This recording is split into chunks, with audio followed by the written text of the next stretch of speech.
Buenas tardes, chiquilines, ¿cómo están? Bueno, hoy quería hablarles un poquito ya sobre el texto mismo, sobre Antígona, para, para entrar en el tema, pero hagan de cuenta que esta es una clase.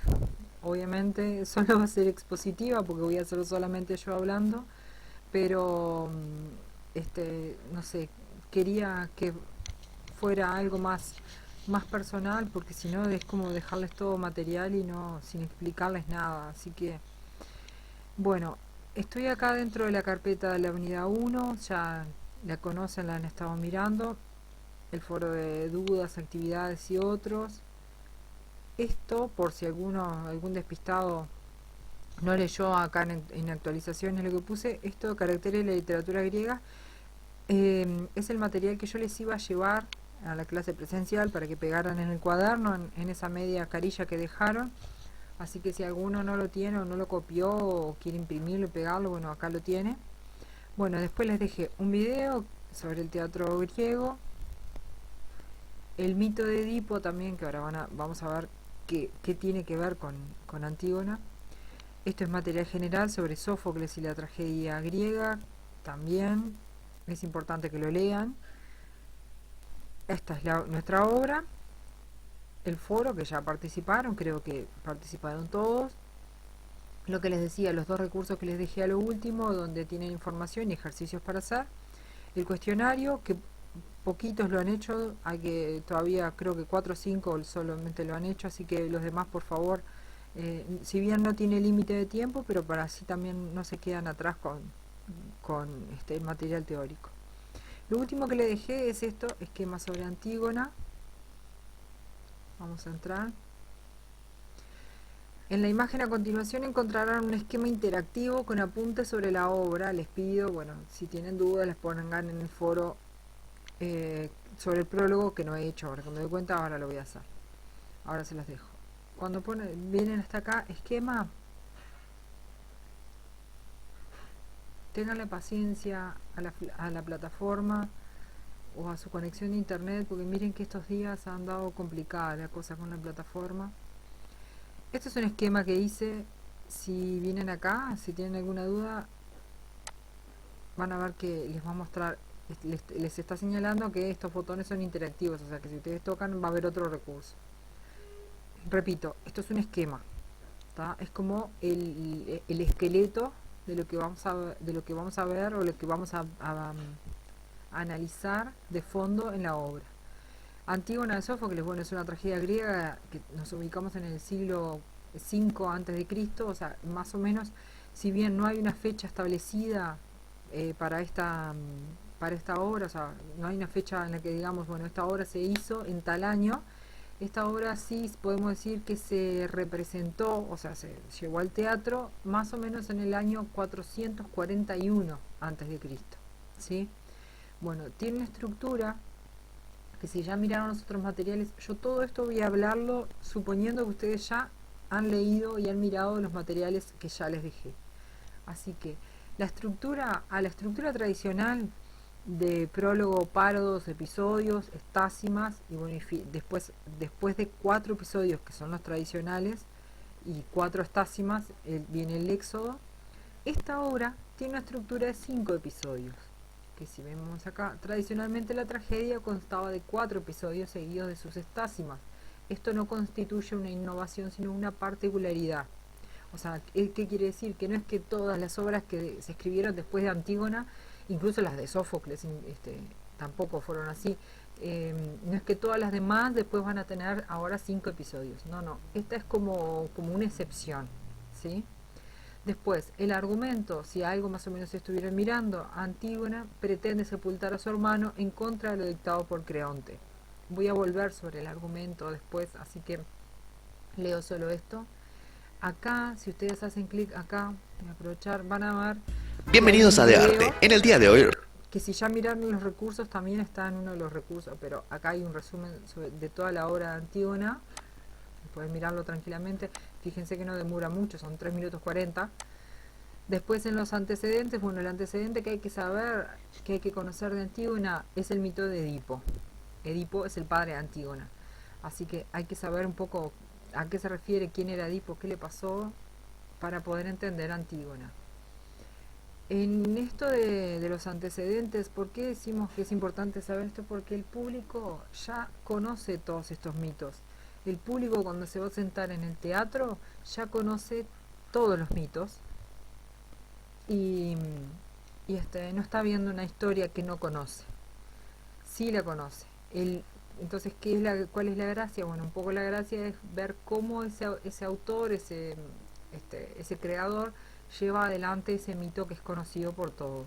O a veces hasta qué finalidad le da, o sea, qué fin o qué tratamiento le da y modifica, a lo largo de la historia se modifica ese, ese mito a raíz de lo que se incluyen en las obras. Del mito de Edipo también les dejo, si hacen clic van a ir, ven que hay otro video del mito de Edipo que es el mismo que yo ya les dejé en la carpeta. Quizás ya lo hayan visto, así que saben de qué estoy hablando. Sobre el héroe trágico, bueno, este concepto lo vamos a trabajar con distintas partes de la obra, por eso lo dejé como título. La obra se centra en el castigo a Creonte más que en Antígona. Después vamos a entender qué es un héroe trágico y por qué decimos que el castigo se centra en Creonte. Lo vamos a ver. Y también vamos a trabajar justamente en que entender los conceptos de ibris. Ibris se lo dejo en uno de los... Ibris, AT y catarsis creo que ya están en el material, en uno de los materiales que ya le dije. No me acuerdo si Sofrosine está, pero ibris y catarsis seguro. Quizá los otros no. Pero son conceptos de los que vamos a estar hablando continuamente. Y ahora cuando hablemos del prólogo también. Leyes. Esto es uno de los grandes temas de Antígonas. Es la contraposición entre las leyes divinas representadas en Antígona versus las leyes humanas representadas en Creonte. Esto es un poco el eje temático de la obra, más allá de que hay otros temas bastante interesantes en Antígona. Por eso también hay que entender la importancia de las creencias religiosas y de los rituales, así como de las leyes humanas. Cada vez que, a medida que vamos viendo en el texto, vamos a ir hablando de alguna de las cosas. Ahora, lo que voy a ir es, en la unidad 1, como les dije, yo les dejé el texto completo, ¿sí? Y les dije que el prólogo, que es por donde vamos a empezar, empieza en la página 3. Pero antes quiero señalarles una cosa. Seleccionar. Fíjense, si ustedes miraban con atención el texto, acá ya hay un argumento de toda la obra. Acá tengo los personajes. Y acá comienza el texto, ¿sí? Esto que dice acá acción es una acotación, que es una acotación que en realidad hace esta edición. No está en el texto original. En el texto original apenas hay una mención al lugar y al momento. Después no hay, todo esto es un agregado de esta edición, ¿sí? Acá empieza el prólogo, les dije que va desde la página 3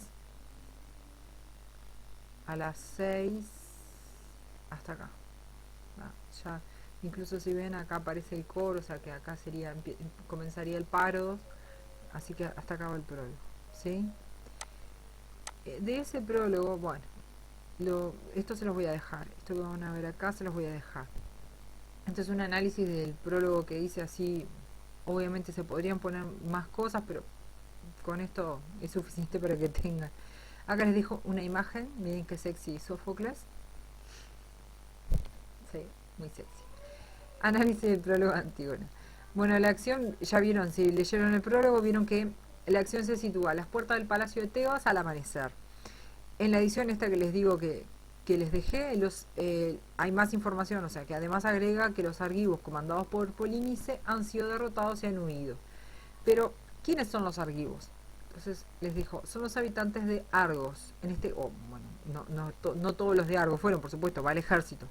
Les dejé acá, por ejemplo, acá tienen un mapa.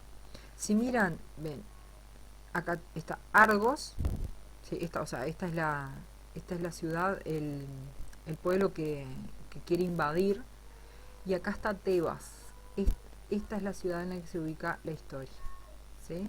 Tebas. Está Argos, Tebas. ¿Ah?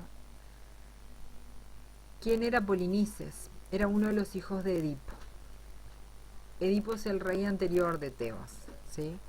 Tienen que repasar el mito, miren el video. Los hijos y hermanos de Edipo, o sea, si recuerdan, Edipo, por una maldición familiar, termina casándose con su madre, o sea, asesina a su padre, sin saber por supuesto que era su padre, y se casa con su madre sin saber que era su madre. Con su esposa madre nacen estos 4 hijos: Eteocles, Polinices, Ismene y Antígona. Bueno, en la leyenda de Edipo, después de los sucesos, o sea, después de que Edipo descubre la verdad y bueno, y termina arrancándose los ojos, Yocasta, su madre, esposa, se suicida, bueno, Edipo maldice a sus hijos, o sea, Edipo es desterrado de Tebas, maldice a sus hijos varones por tratarlo mal. Edipo parte al desierto donde años después muere. Un detalle que no lo puse acá es que la hija que acompaña a Edipo al destierro es Antígona también. Después Antígona vuelve para tratar de que sus hermanos no se peleen y pueda volver la paz a Tebas, cosa que no logra, pero está. Mientras los hermanos deciden gobernar, cada uno comenzando con Eteocles, o sea, gobernaba un año Eteocles, un año Polinice, según el primer pacto que hicieron. ¿Qué pasa? Cumplido ese primer año, Eteocles no le quiere dar el trono a Polinices, así que lo destierra.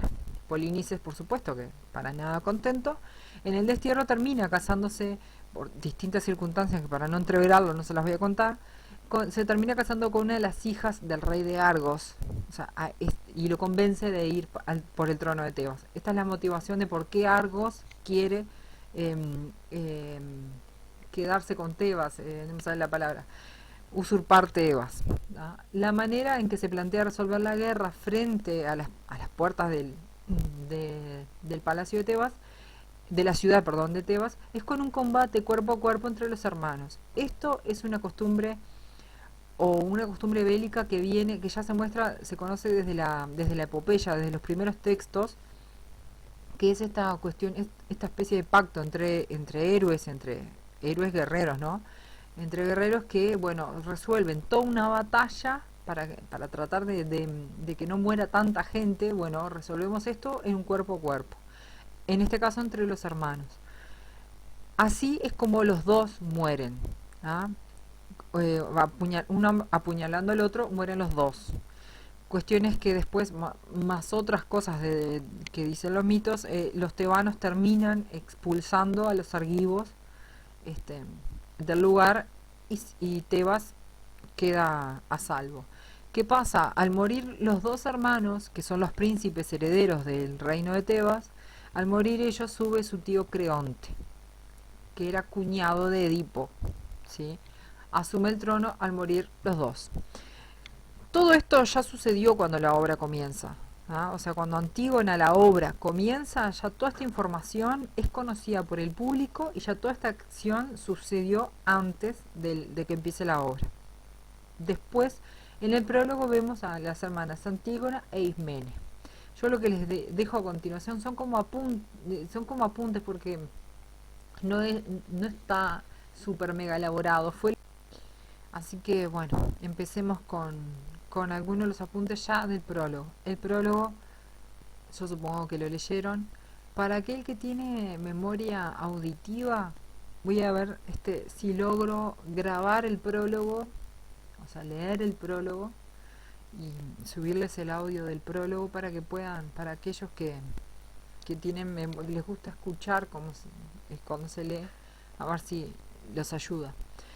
Lo que dice, por ejemplo, si miran esto que está en verde, entre comillas, por supuesto, son las citas, parte del texto.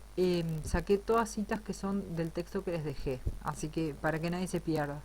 ¿Sí? Empezamos, el prólogo empieza: tú, Ismena, mi querida hermana. Este es un procedimiento que es propio del teatro de la época, porque debido a las limitaciones de escenografía, de vestimenta, acuérdense de la vestimenta que está en el material que les dejé, la máscara, la túnica, los coturnos, bueno, todo eso. No hay una representación de los personajes con el detalle de repente del maquillaje, o sea, no hay, eso no existía. Entonces, ¿qué se hacía? Bueno, se tiene que recurrir a toda la información que no te la puede brindar la escenografía, se tiene que decir. Entonces, esta información, por ejemplo, al nombrar a Ismene y nombrarla como hermana, o sea, tú, Ismena, o Ismene, es lo mismo, mi querida hermana, le está diciendo al espectador, bueno, entonces yo soy Antígona, pues si ella es Ismena, yo soy Antígona, ¿sí? Ese es ahí establece quién es la que está hablando. Y por lo tanto, quién es el otro personaje que está en escena. Conmigo comparte las desventuras que Edipo nos legó. Este también es un procedimiento típico de la épica, desde la épica incluso, que recuerda los hechos que son conocidos por todos y apela a la memoria. Una cosa que hay que tener en cuenta es que son épocas donde la mayoría de las personas son analfabetas y la manera de transmitir los conocimientos sigue siendo fundamentalmente oral. O sea, si bien los mitos son conocidos por todo el mundo, ¿tá? La literatura cumple la función de hacer que la gente no olvide esos mitos, de seguir transmitiéndolos a nuevas generaciones y de modificándolos incluso según las necesidades de cada generación o las necesidades de la nación y se van transmitiendo de boca en boca. Nombra a Edipo justamente apelando a la memoria y el conocimiento del público, pero también apelando a su hermana, porque las une el dolor familiar de todo lo que traen de antes.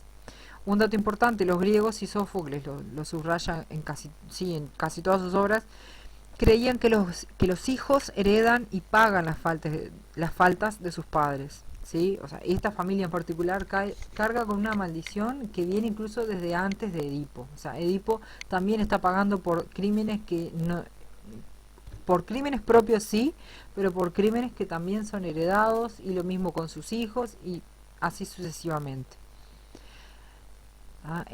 Y hoy qué edicto es ese que nuestro jefe, según dicen, acaba de promulgar para todo el mundo. Antígona interroga a su hermana sobre esto que ha dicho Creonte, que Ismene no lo sabe, o sea, vemos que Ismene no lo sabe. Antígona sí lo sabe, pero está asegurándose, viendo si su hermana ya lo conoce. Este es el punto de partida de la obra, ¿sí? Acá un poco empieza la motivación. En realidad, Antígona ya sabe, como les decía, la orden de Creonte, e incluso ya espolvoreó el cuerpo de su hermano. Espolvoreó queda como muy... pero sí, es así, es tal cual, es espolvorear con polvo, y ha realizado algunos rituales, porque ¿qué pasa? Esto lo ha hecho durante la noche, pero desea darle una sepultura propiamente dicha, es decir, incinerar el cuerpo y hacerle una pira de rocas, o sea, una sepultura, una tumba de rocas, para proteger el cuerpo de los animales salvajes. Una aclaración, cuando mueren los hermanos, se matan mutuamente Polinices y Eteocles, lo digo a continuación, más adelante, pero Eteocles es sepultado en tierra tebana, o sea, el cuerpo es llevado a tierra tebana y sepultado con todos los honores, y Polinices, el cadáver de Polinices, queda tirado en el campo sin sepultura, ¿sí? Justamente para hacer esto último que quiere hacer Antígona, o sea, hacerle una sepultura propiamente dicha, incluso incinerar el cuerpo, necesita la ayuda de alguien más. ¿Por qué acude a Ismene? Porque es su hermana y es la otra que tiene la obligación de sepultar a Polinices, así como ella. Son la familia que queda. Entonces, esa obligación de las dos, darle sepultura a su hermano. Dice Antígona, Creonte ha acordado otorgar los honores de la sepultura a uno de nuestros hermanos y en cambio se la rehúsa al otro. Antígona explica la injusticia en el trato de los cuerpos de sus hermanos y, como les decía, Eteocles recibe sepultura y los rituales como un héroe, dado que estaba defendiendo a la ciudad, ¿ya? Mientras que Polinices queda sin sepultura, sin rituales, en campo abierto, porque justamente es un traidor, ¿sí? Bien, ahora algo a tener en cuenta, que se los pongo acá, se los resalto incluso, que para los griegos los rituales religiosos, en este caso los fúnebres, son muy importantes. Es lo que se le llama el culto a los muertos y es de los más importantes. O sea, la privación de la sepultura, perdón, la privación de la sepultura es de los castigos más crueles que puede recibir una persona. O sea, que significa que ese espectro, esa alma, queda vagando sin reposo y sin poder entrar al Hades, que es el reino de los muertos. Otra aclaración, el Hades, el reino de los muertos, es para todos. No hay división, sino que esta división cristiana de infierno hacia abajo, purgatorio y paraíso arriba, no existe. Los griegos creían en un solo reino de los muertos, el Hades, que sí está dividido según lo que hayas hecho o la categoría social a la que hayas pertenecido, pero es el mismo reino para todos. Se creía que con la realización de los rituales se aseguraba que las demás almas recibieran al reciente difunto. Además, el hecho de que el cadáver fuera profanado por animales salvajes significaba que la persona no tenía familia y significa un deshonor para Antígona e Ismene, o incluso ameritaría un castigo por parte de los dioses. ¿Sí? Por eso les pongo, ¿a quién le correspondía sepultar a Polinices? A las hermanas Ismene y Antígona. Aunque Creonte también debería hacerlo como un deber moral frente a los dioses. ¿Sí? ¿Cuál es la orden de Creonte? Dice Antígona. También se dice que ha hecho pública una orden para que todos los tebanos, en la que prohíbe darle sepultura y que se le llore. Hay que dejarlo sin lágrimas e insepulto para que sea fácil presa de las aves, siempre en búsqueda de alimento. Esta es la orden de Creonte. Nadie puede darle sepultura y además agrega, ¿cuál es el castigo? Cualquiera que infrinja su orden morirá lapidado por el pueblo. Este es el castigo que obviamente es el de morir. Tiene una particularidad que es el ser lapidado por el pueblo, que es el castigo que se le reserva a los traidores de la ciudad. O sea, esto es un código, este es el código civil, por decirlo de una manera. Este es parte de las leyes de la ciudad. ¿Sí? Así el pueblo mismo hacía justicia por su misma ciudad. Así, Antígona también le dice a su hermana, pronto vas a tener que demostrar si has nacido de sangre generosa o si no eres más que una cobarde que desmientes la nobleza de tus padres. O sea, Antígona apela al deber de Ismene fuertemente de enterrar a Polinices. O sea, ¿cuál es el planteo de Antígona? Antígona quiere romper con la orden del rey y darle sepultura a Polinices. Una cosa es cierta, es mi hermano, y el tuyo, quiéralo o no. Nadie me acusará de traición por haberlo abandonado. O sea, Antígona se refiere a la traición a los deberes familiares. ¿Sí? No le interesa quedar como una traidora a la ciudad, pero le interesa cumplir con su hermano. ¿Sí? Ismene es la que le dice, desgraciada, a pesar de la prohibición de Creonte, o sea, quiere hacerle ver a su hermana las consecuencias que podría tener Antígona y ella también por romper una ley humana. ¿Sí? Y este es el sentido trágico de la obra y la motivación de todo lo que viene a continuación. O sea, están en una encrucijada. Si entierran a su hermano, cumplen con un deber divino, pero quiebran una ley humana que les costará la vida. ¿Sí? Ahora, si no lo entierran, cumplen lo dispuesto por el poder humano, pero incumplen con las leyes religiosas, sufriendo también consecuencias. Entonces, literalmente están atrapadas. Esto es lo trágico, es enfrentarse a un destino del que lo único que les va a traer es más desgracia. ¿Sí? Ahora, hay un diálogo de Ismene, un poco extenso, esperen a ver si se los puedo mostrar. Acá, en la página 5, este diálogo de Ismene. Cuando decimos diálogo de Ismene no es solo la pequeña intervención. Cuando decimos diálogo de un personaje, estamos hablando de la construcción de un razonamiento completo. ¿Sí? Entonces, en este diálogo de Ismene, ella comienza ese diálogo enumerando las razones que deberían hacer que Antígona reflexionara. Y es la enumeración de todo lo que han sufrido. Yo también se los numero. 1. Dice, piensa hermano nuestro padre. O sea, primero es una referencia al pasado reciente con Edipo, o sea, todo lo que le llevó, cómo Edipo descubrió la verdad, qué consecuencias tuvo. El segundo, justamente, por esa maldición también hacen referencia al suicidio de su madre, después de saber la verdad. La tercera razón, lo tercero que enumera, es la referencia a la muerte de sus hermanos que acaba de ocurrir. O sea, en poco tiempo han perdido a toda su familia. Y no solo de maneras violentas, sino que además envueltos en desgracia y en deshonor por el origen de todos, porque piensen que ellas dos son hermanas, son hijas hermanas de su padre, ¿sí? Y son hijas nietas de su madre, ¿sí? Entonces, esto es un poco complicado, pero porque recuerden que si Edipo y Yocasta son madre e hijo y se casaron sin saberlo, los hijos de Edipo, por ser hijos de Edipo, que es hijo de Yocasta, y Yocasta es su madre, son, o sea, son hijos hermanos de Edipo y son hijos nietos de Yocasta, ¿no? Entonces poco es como que te rompe la cabeza, pero vamos despacio. A continuación de esta enumeración también le advierte sobre el peligro que corren, ¿sí? O sea, por lo que decíamos anteriormente, el castigo es la muerte. Ahora que nos hemos quedado solas, tú y yo, piensa en la muerte aún más desgraciada que nos espera, si a pesar de la ley, si con desprecio de esta, desafiamos el poder y el edicto del tirano. Prestan atención a esta referencia. Solas, tú y yo, cuando en realidad son dos personas, y uno diría, ¿cómo van a quedarse solas si son dos?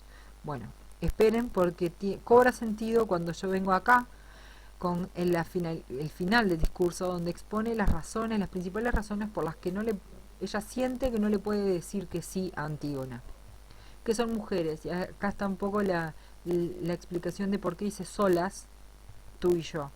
Son mujeres y como tales están en una posición vulnerable frente a los hombres que gobiernan. Dice, piensa además, ante todo, que somos mujeres y que como tales no podemos luchar contra los hombres. No pueden imponerse frente a lo que otro hombre les diga, porque no tienen la fuerza física, porque no tienen el poder, etcétera.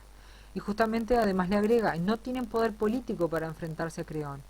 Ellas también son hijas herederas, herederas no, son hijas de Edipo, del rey, pero no son herederas al trono, ¿se entiende? Porque son mujeres. Entonces no tienen el poder político para decidir sobre su propio destino. Están sujetas a el varón, el otro varón de la familia que está sobre ellas, que en este caso es su tío, Creón. Entonces tienen doble, Creón tiene doble, o Creonte es lo mismo, tiene doble poder sobre ellas. Primero porque al ser el tío, el familiar varón que queda a cargo, está a cargo de ellas dos. Primer cosa por la que deben obedecerlo a él. Y segundo, Creón es el rey, y ellas no tienen ningún poder político, o sea que también tienen que obedecerlo, ¿sí? Por eso el discurso se cierra estableciendo, Ismene trata de hacerle entender a la hermana que no puede, tratando de que apelar que ella tampoco lo haga, pero diciéndole que no puede participar de lo que quiere hacer Antígona, y que ruega que sus deudos, que son, o sea, los que ya han muerto, comprendan. Ahora viene el argumento de Antígona. Fíjense que acá les dejé una ilustración, acá tienen la autora de la ilustración y todo. Vendría un poco a representar a Antígona espolvoreando el cuerpo de Polinices. El argumento de Antígona es que debe cumplir con los rituales por un deber religioso y sentimental. O sea, ella no puede aceptar que su hermano quede tirado sin sepultura, sin poder, sin que su alma pueda ir al Hades. Y por eso dice, pero además esto quiere decir que también acepta el destino de la muerte. Será hermoso para mí morir cumpliendo ese deber. Ella prefiere la muerte, rebelarse contra lo humano, que deberle algo a lo religioso, ¿se entiende? Bueno, después al final el prólogo contrapone justamente a las hermanas y resalta el carácter de Antígona. Justamente las hermanas tienen miradas distintas sobre lo mismo, pero esto hace justamente que el carácter de Antígona se resalte, ¿no? Pero es un carácter que también la hará caer en ibris, este concepto que les decía, que quiere decir soberbia. la soberbia, la ibris, o sea, aquel pecado, pecado no es porque el sentido de pecado es cristiano, pero ibris es el error, es la soberbia, es creer que uno puede más que el destino o más que los demás. Esto, vamos a ver por qué decimos que Antígona también cae en ibris, ya que se obstinará con esta idea y no dejará paso a la mesura. La mesura es el equilibrio, el razonar necesario para enfrentar estas situaciones, ¿sí? Este concepto de Antígona cayendo en ibris lo vamos a ver ahora después. Ahora después no, en el siguiente capítulo con otra parte del texto. Acá les dejo un poco una especie de resumen. Antígona e Ismene, si bien ambas tienen la misma obligación fraternal para con su hermano, pero una decide romper con la ley impuesta por Creón e intentar darle sepultura, e Ismene respeta la ley humana y trata de pedirle perdón a su hermano. Por eso les digo, Antígona respeta las leyes divinas violando las humanas. Es fuerte y decidida, ¿sí? E Ismene, por otro lado, respeta las leyes humanas, es tímida y apocada. Las dos posturas tienen razón. O sea, las razones que tiene Antígona son coherentes y las razones que tiene Ismene también son coherentes. Ahora, después vamos a leer por qué decimos que Antígona cae en ibris. Esta es una representación. No pude encontrar quién es el autor de esta pintura, así que por eso no se los puedo dejar. Pero vendría a ser la representación de esta es Antígona, el cadáver de Polinices, que en realidad, bueno, piensen que es una pintura, no lo pueden poner todo descompuesto. Y los guardias de Tebas llevándola, cuando la descubren, llevándola presa o llevándola ante Creón, ¿sí? Bueno, espero que algo se haya entendido. Por favor, si hay dudas de esto, no les comenté que esta es también una representación de una pintura de Emile, este nombre que es impronunciable para mí, que vendrían a ser Antígona e Ismene de 1892, que me gusta porque es como la figura de Antígona, que es esta oscura, desde el pelo hasta como está vestida, está de duelo con esta ánfora, esta ánfora es parte de los rituales religiosos, o sea, está dispuesta a ir por su hermano. Y después a Ismene, que es como lo opuesto, vieron que los colores son opuestos, es la que quiere la que quiere darle un raciocinio a todo, pero tratando de convencer a Antígona, pero no lo logra, por supuesto. Y me gustó por eso, por el contraste también de la imagen. Bueno, pero si hay algo que no hayan entendido, alguna pregunta sobre el prólogo, por favor lean los materiales, mírenlo. Todo esto que acabo de leer, este PDF se los dejo también en la unidad, así que por favor, pero cualquier duda, les voy a hacer un foro específico para el prólogo, así que cualquier duda lo escribimos ahí y después vamos a ver qué evaluación podemos hacer de eso, ¿sí? Así que me despido y hasta la próxima.